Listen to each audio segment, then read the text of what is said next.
in the headlines of VTV News. National Assembly Chairman Nguyen meets with U.S. businesses. Cities adjust social distancing measures as cases continue to drop. And in world news, AstraZeneca COVID-19 vaccine 74% effective against severe symptoms.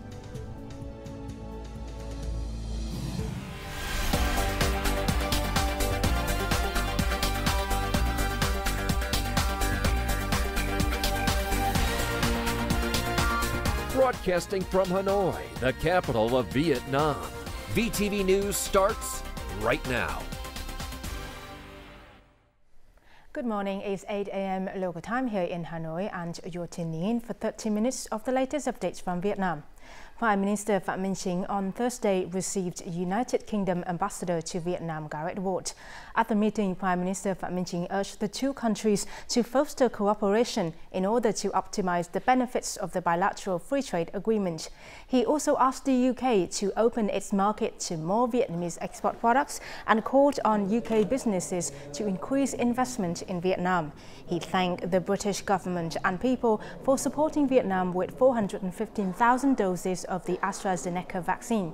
In terms of the COP26 summit, which will be held this November in the UK, the Prime Minister affirmed that Vietnam supports and will work with the UK for the success of the summit. The British ambassador said that the UK is willing to cooperate with Vietnam and the international community to protect water resources and biodiversity, as well as ensure the livelihoods of the people in the Mekong Delta.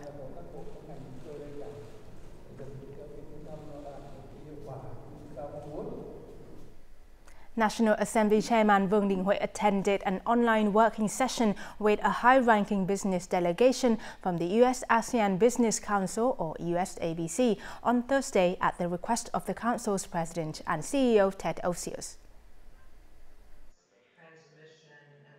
At the session, U.S. businesses, including large corporations such as Nike, Ford, Abbott and IBM, affirmed their belief in Vietnam's policies and measures, voiced their concerns and proposed solutions for the country's post-pandemic recovery. Subsidies and other measures to support business. Those are appreciated and they will make a difference. The government and National Assembly of Vietnam aim to test some of the new economic models related to the digital finance and banking sectors. There will be sandboxes that will require different levels of permission.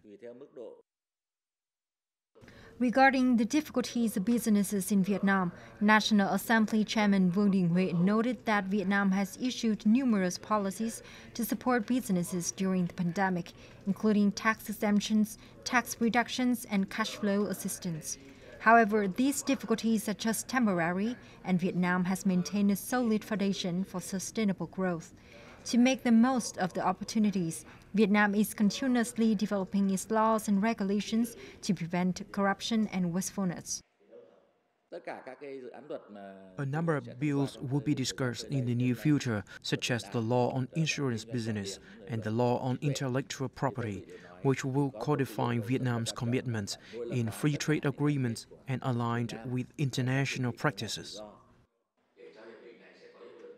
The National Assembly chairman said he hopes U.S. businesses will further strengthen policy dialogues with the government and the National Assembly of Vietnam, not only to remove difficulties and obstacles, but also to aim for a win-win situation. He also asked businesses to share their expertise in fighting COVID-19 and support Vietnam with more vaccines, medicine, and equipment. During phone talks with Nigeria's Vice President Yemi Osinbajo, Vice State President Võ Thị Ánh Xuân welcomed the Nigerian officials' upcoming visit to Vietnam. She affirmed that the visit will be an opportunity for the two countries to jointly review bilateral cooperation and propose specific measures to promote further collaboration between the two nations. Both sides highly appreciated the positive development in the relationship and agreed to increase exchanges between delegations relations at all levels, strengthen trade and investment promotion, foster cooperation in energy, agriculture, education and sports, and promote negotiations and the signing of bilateral agreements. The two sides also agreed to continue to closely coordinate and support each other in multilateral forums. Regarding the COVID-19 pandemic, the two sides affirmed their support for each other's efforts to access vaccines and technologies for vaccine production.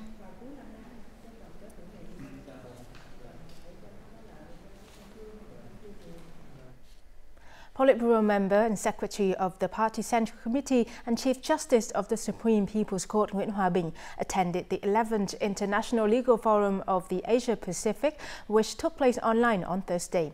At the forum, participants discussed procedures for addressing economic disputes and intellectual property rights protection in the Asia-Pacific region. Due to differences in laws and regulations among countries, exchanging information and experiences, as well as fostering cooperation in these issues, is vital.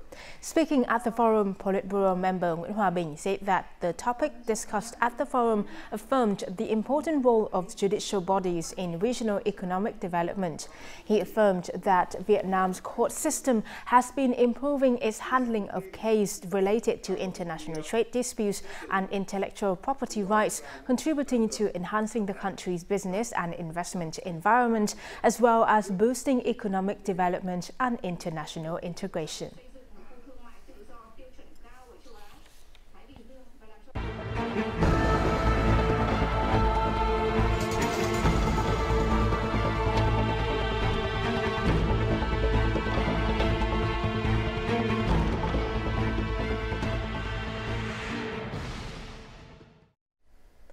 On the 30th of September, Vietnam recorded about 7,900 new COVID-19 cases, a drop of 807 cases compared to the previous day, as well as the highest number of patients discharged so far.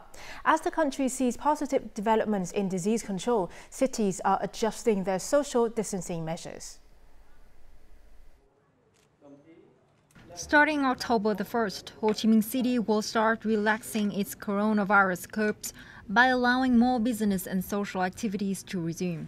Policies will seek to spur the economy and restore some normalcy while coexisting with the virus. But this will be done gradually to ensure people's safety. The city's industrial parks, construction projects, malls, bubble shops, hospitality facilities, and restaurant takeaway services will be opened first.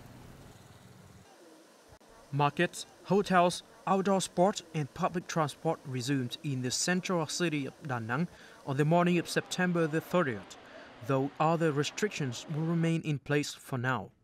Da Nang residents can return to traditional markets once every 3 days using a QR code system, although only 50% of stalls are allowed to operate at a time. This system is also in place in other public destinations, shops and offices. All sellers and service providers must either have received at least one vaccine shot or have a certificate providing they have had COVID-19 and have fully recovered. Also starting from September the 30th, Cần Thơ City began to relax social distancing measures and apply Directive Number 15. Several services are allowed to reopen as long as they ensure 5K recommendations and avoid gathering in groups of more than 10 people in public areas. Public transport, traditional markets, sports venues, and religious belief centers will remain closed until further notice.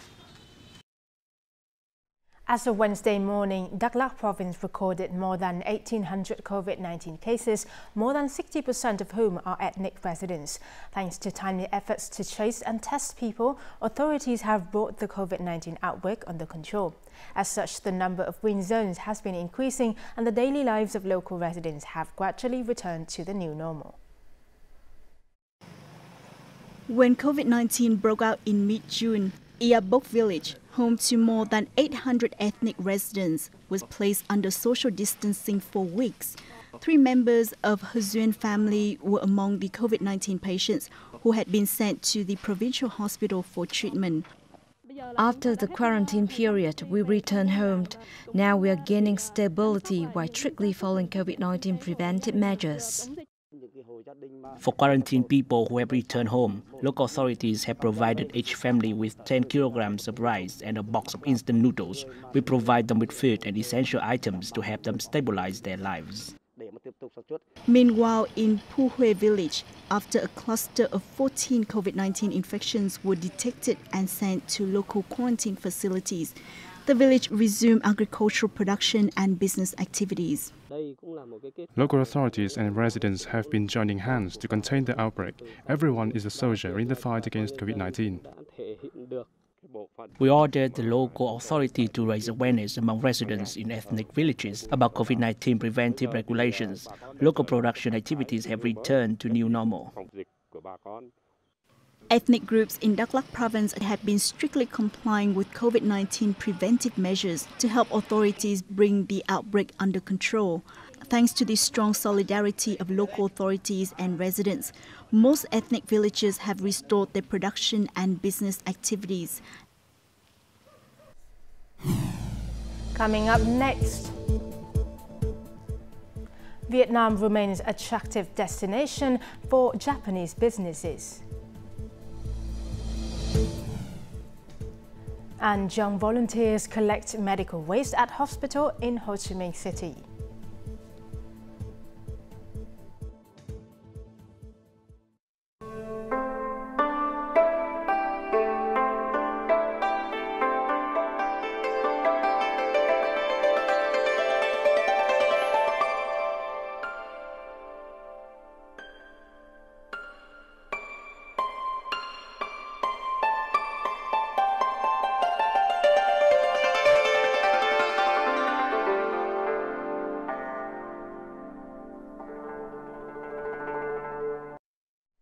You're watching VTV News Live. Now, on Thursday, while chairing a meeting with 6 financial development partners on official development assistance or ODA and foreign preferential loans, Deputy Prime Minister Phạm Bình Minh highly appreciated the partners' recommendations, which included focusing on large key ODA projects and removing obstacles for water treatment projects.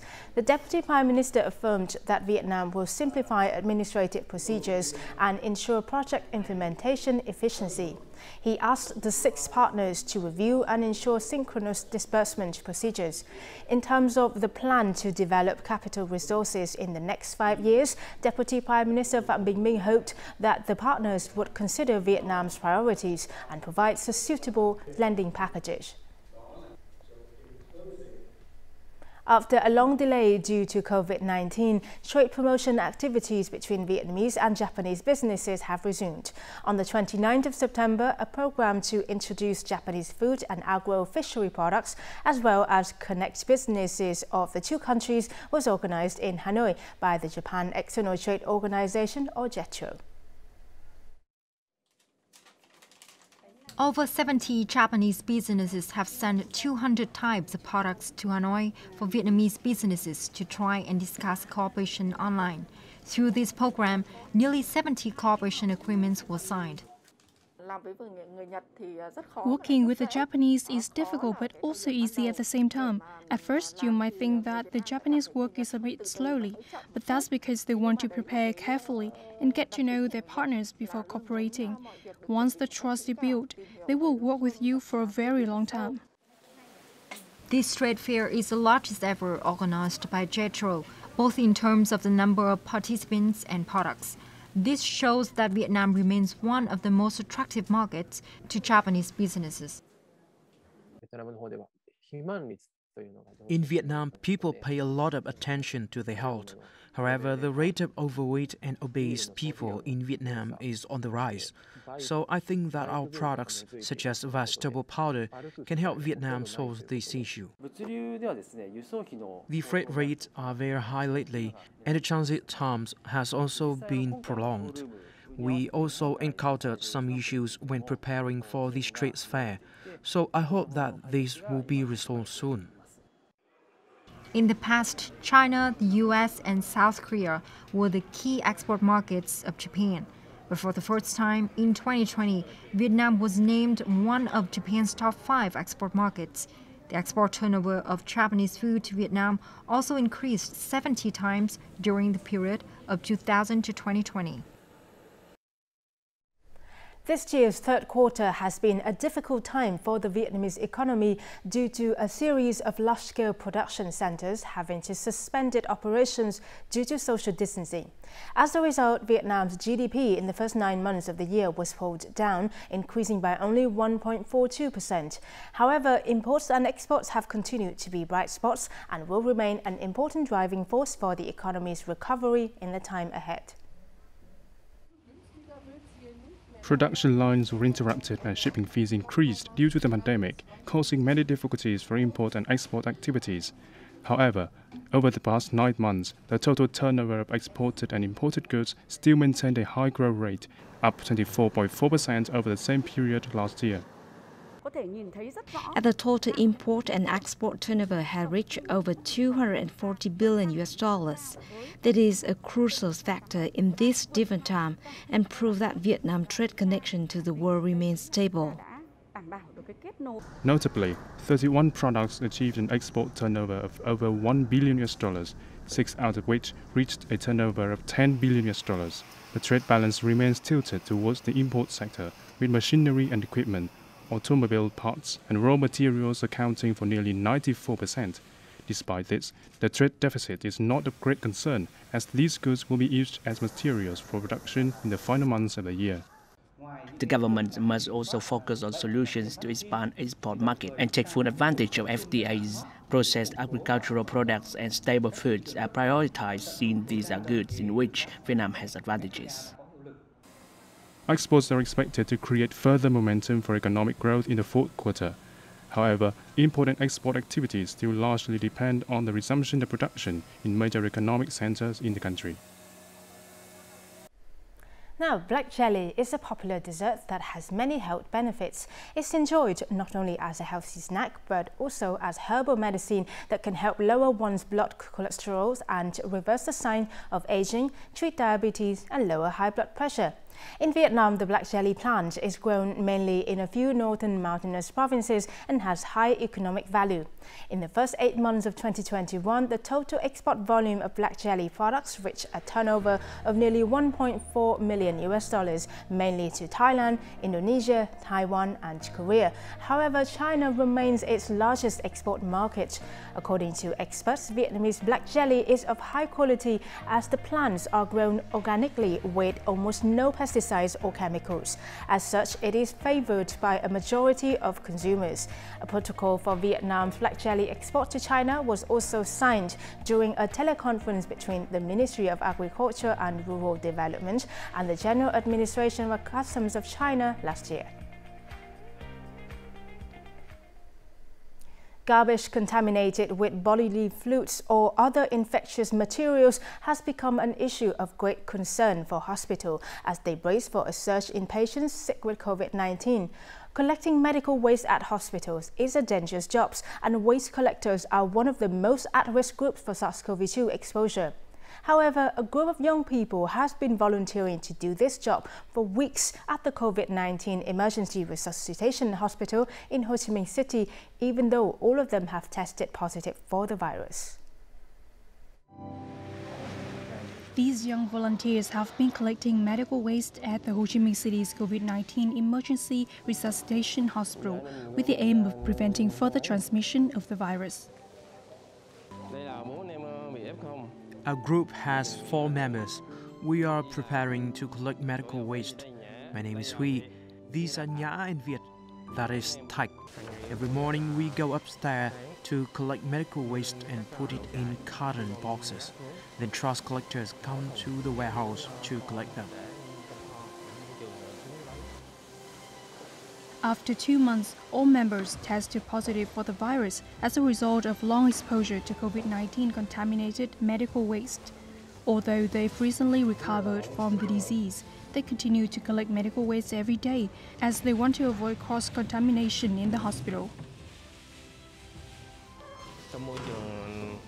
I didn't have any clue when I got infected with COVID-19. Maybe I had caught the virus while I was doing this job. When I took a quick test for COVID-19, the result was negative. But when I took a PCR test on September 3rd, the result was positive. A day earlier, my friends had tested positive for COVID-19 and had been hospitalized.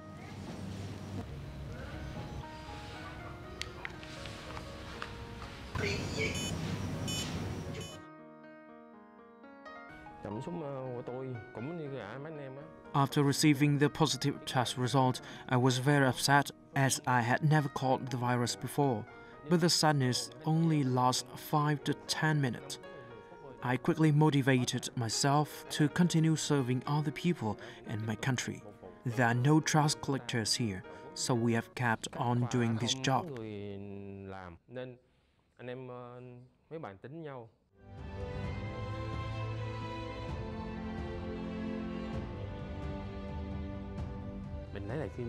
We have already recovered from the disease and want to keep on moving. Like a soldier on the front line, I'll fight till my last breath.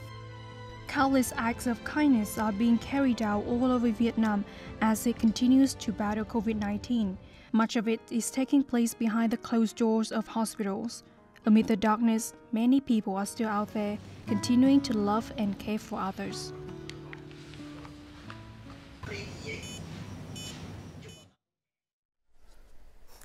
During a period of social distancing, silence and the lack of contact with friends can make children feel bored and discouraged. To help them remain positive and active, the Vietnam National Fine Arts Museum launched an online creative space for children on Saturdays that offers them joyful experiences and access to video clips featuring various painting activities. Phương Thảo has 2 children, one 4 years old and one 2 years old. The kids have been staying at home for months. To inspire their creativity and allow them to express themselves, she's encouraged her children to create their own artworks through the help of video clips offered by the Vietnam National Fine Arts Museum. When I saw the museum's online creative space for children, I was very happy. It's a lifesaver for parents. All activities are very easy to follow. For example, today my children drew leaves. They are very excited as they are able to draw such an easy subject. I think these activities are very helpful as they will bring parents and children together, as well as stimulate children's creativity. Hôm nay hai bạn có hoạt động gì mà vui thế? Con có hoạt động vẽ tranh và tô màu. Con có hoạt động vẽ tranh và tô màu. Con rất thích cái tranh này ạ. Con chụp bạn, con chụp ảnh. By taking part in these activities, children will get access to fun videos on the museum's official website, which will motivate them to use their imaginations and relieve their boredoms during social distancing. The children can make use of the available materials in their homes to create their own products. Before the recurrence of the COVID-19 outbreak, the creative space of the Vietnam National Fine Arts Museum was a popular destination for children. Due to the pandemic, now we have to look for other ways to attract children and help them stay connected to the outside world. Through this project, we want to offer children a fun and inspiring creative space that can stimulate their creativity. Due to social distancing, children are likely to spend more time on their electronic devices. As such, activities such as these are expected to not only boost children's interest in art, but also teach them more productive habits.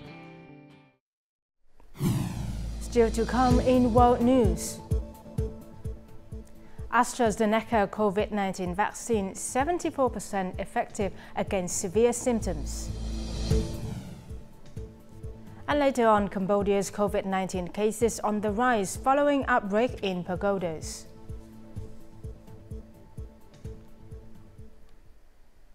AstraZeneca's COVID-19 vaccine demonstrated 74% efficacy at preventing symptomatic disease, a figure that increased to 83.5% in people aged 65 and older, according to the latest results of the company's U.S. clinical trials. The data looks at more than 26,000 volunteers in the United States, Chile and Peru who received 2 doses of the vaccine. There were no cases of severe or critical symptomatic COVID-19 among among the more than 17,600 participants, compared with 8 such cases among the 8,500 volunteers who got the placebo. There were also 2 deaths in the placebo group, but none among those who received the vaccine. AstraZeneca's COVID-19 vaccine is authorized for use in more than 170 countries. 1 in 3 people infected with COVID-19 will experience at least one symptom of long COVID, a new study suggests. Researchers at the University of Oxford and the National Institute for Health Research have shed new light on the scale of the problem after studying more than 270,000 people recovering from the coronavirus in the US. They found 37% of patients had at least one long COVID symptom diagnosed 3 to 6 months after infection. The most common symptoms were breathing problems, abdominal symptoms, fatigue, pain, anxiety, or depression. The results confirm that a significant proportion of people of all ages can be affected by a range of symptoms and difficulties in the 6 months following COVID-19 infection. However, the study did not mention the specific causes, severity, or duration of these symptoms.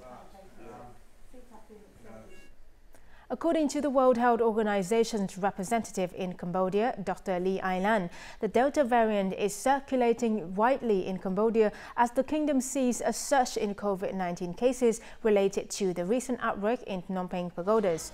Cambodia has recorded more than 800 new daily COVID-19 cases since the country celebrated its 15-day traditional Nguyen festival. Within 4 days, the country had detected nearly 1,400 COVID-19 community cases. To prevent further transmission, the Cambodian government suspended the Nguyen festival after more than 100 Buddhist monks tested positive for COVID-19. Companies were also required to perform quick COVID-19 tests on their employees. And now for the weather forecast.